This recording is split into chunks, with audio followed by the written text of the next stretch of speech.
My lab conducted a study on preschool girls. What we discovered should disturb you.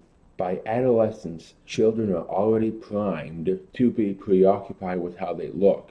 Over the past year, a friend's daughter, let's call her Lily, has repeatedly called herself ugly. When Lily is supposed to be brushing her teeth, she looks in the mirror with a frown on her face, eyes scanning her features with disappointment. Lily has wavy dark brown hair. She wants straight blonde hair. One morning, Lily put pink marker all over her mouth the day before a child at school called her ugly, and she thought the lipstick would make her look prettier. Lily is 4, and she is beautiful. How has the world warped this child's view of herself? Why does Lily even need to care about looking beautiful at age 4? Is she worried about getting a date for the class field trip?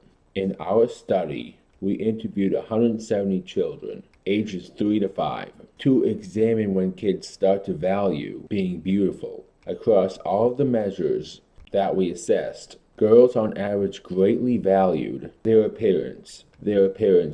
Girls said that to be a girl, they needed to be pretty, and looking pretty was important. When asked to select from an array of occupations and outfits, the girls in our study tended to select many fancy outfits and appearance-related occupations, like being a model or a makeup artist. They show good memory for pictures of fashionable clothing, when these pictures were later hidden from view. When explaining why they liked a pop culture character, girls often said things like, "I like all the princesses because they are pretty." In a previous study, young girls also tended to purchase many toys that focused on appearance. Across both studies, not only did the girls tend to care highly about appearances, but they also did so more than boys. Girls were about 5 times more likely than boys to say they liked a character due to what I refer to as appearance reasons. Boys more often cited action reasons, such as liking Spider-Man because he jumps high,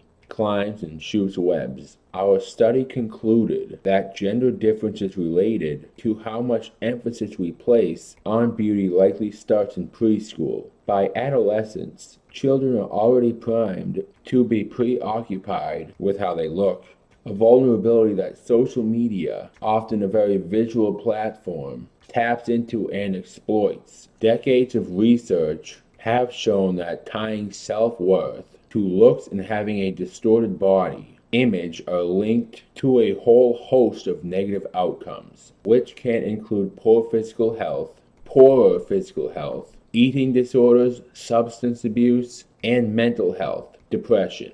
An unhealthy focus on appearance can also detract from a focus on school, interfere with academic performance, and limit the career aspirations of young women. Okay, so here are a couple examples, a couple solutions on how we can get girls to stop caring so much about beauty. Re-examine the images and toys our children encounter on a daily basis. Those beloved princesses and mermaid dolls with absurd body proportions can create internal standards that are impossible to attain. Although adults understand the metaphor in making a superhero larger than life, children who are extremely visual and swayed by how objects and people look take these images at face value. We need to buy and create toys that feature diverse body shapes and sizes, varied and accurate facial features, different hair textures, and a spectrum of skin colors. There are some bright spots already out there. Our family loves the 3 Madrigal sisters. Madrigal,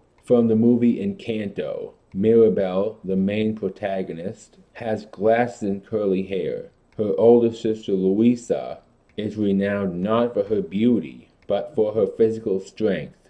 Isabella, the middle sister, has darker skin and realistic body proportions that my children not only see, but also feel when handling their dolls. The village values all 3 of them for their helpfulness, and their primary goals do not center around attracting a prince. Barbie is also making more diverse dolls. but those more representative toys are still in the minority. There are also toys and games that encourage girls to solve problems, build structures and robots, and use their creativity. But because our culture is so influenced by gender stereotypes, young girls are often not exposed to them.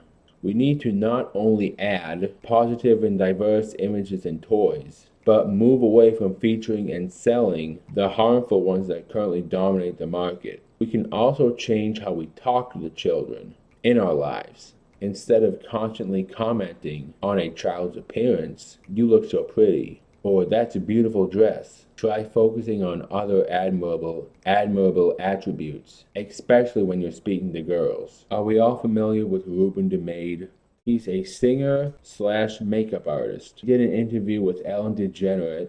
Ruben de Maid, he tells Ellen that he wears makeup every day as an experiment. One of the biggest questions I have right now, if you're concerned about Lily, who was age 4 at the time, if you are so concerned about Lily, age 4, putting on pink marker, would you not show the same concern for Ruben de Maid, who at the time was a 12-year-old boy, putting on actual makeup and lipstick?